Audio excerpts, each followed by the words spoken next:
Thanks. This is Pink Frock Yellow Boots from Behavior, working towards achieving holistic health for everybody. Emotional regulation is one thing that we all have to deal with.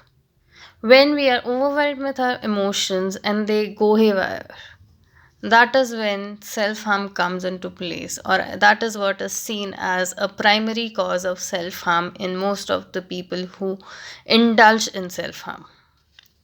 Speaking of self harm, we are speaking of trying to harm self without the intention of killing oneself. This includes cutting, scratching, burning, hitting, or banging. Anything that would help you harm yourself physically is seen as self harm. It is also called non-suicidal self injury.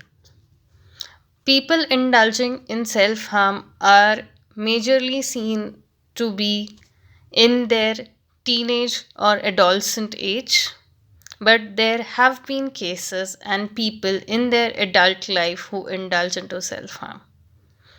The ratio between men and women indulging into self harm is also equivalent.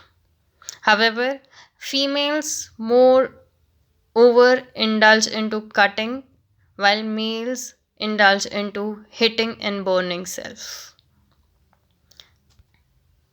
As I said, basics that lead to self harm have been found to be revolving around emotional regulations.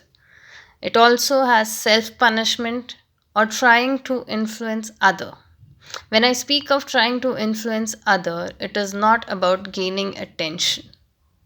A lot of time you hear that people indulging into self harm are trying to seek attention. They are trying to seek help. They are trying to seek support. They are trying to seek understanding more than trying to seek attention of people. They are not trying to get their way through attempting to harm themselves. They are trying to get themselves through somebody in a manner that would help them. So, attention seeking is not a goal of self harm.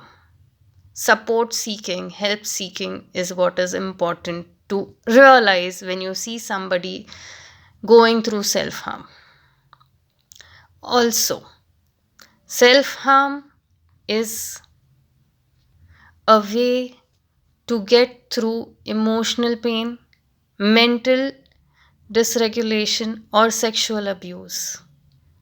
That is, emotionally, mentally, or sexually, if you are being abused, if you are in distress, it could be a major reason leading to self harm. So, if you see somebody, these are the things that could be considered to keep in mind.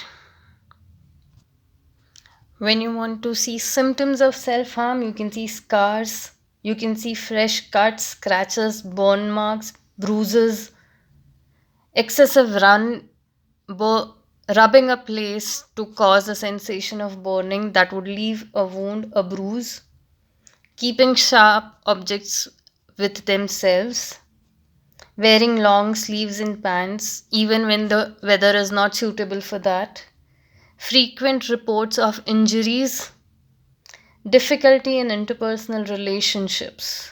A lot of time relationships are impacted when a person is going through a lot of pain emotionally and mentally. Behaviors that suggest emotional instability, impulsivity, statements that would lead to understand helplessness, hopelessness, and worthlessness. Also, self harm is seen related to clinical conditions, PTSD, anxiety, depression, eating disorders, personality disorders, specifically borderline personality disorder, can be seen as mental health issues that lead to self harm. Other categories could be issues in personal life, alcohol or drug users, having friends who injure themselves, That could be a pure induced self harm. These could be few things that you could consider as risk factor for self harm. There could be life situations, emotions that come into play that could trigger a need to self harm. People who are into self harm are trying to manage or reduce severe distress, anxiety, and provide a sense of relief. Researchers have found that physical self harm at times eases their mental and emotional pains, numbs it, so it gives them a relief which hits them and it causes a cycle of regular self harm. This could be a way of distracting self from emotional and mental pain through physical pain. Feeling a sense of control over their body, which could be one of the reasons why people with eating disorder or mood disorder or situations would indulge into self harm. Sometimes the emotional and mental or sexual abuse has led to such a numbing situations that physical pain gives them a sense of feeling something which can lead to self harm or a cycle of self harm. It is also a way of expressing internal feelings in an external way. It could be a sign of conveying depression or distressful feeling or to punish ourselves when it comes to self punishment through guilt or emotions like panic, anger, rejection, self hatred, or confusion. Here, it is also said that the queer community has been seen to be more indulging into self harm than the common people. However, it is not as less as negligible in the common people around who are common in the sense who are heterosexuals or socially acceptable sexuality spectrum.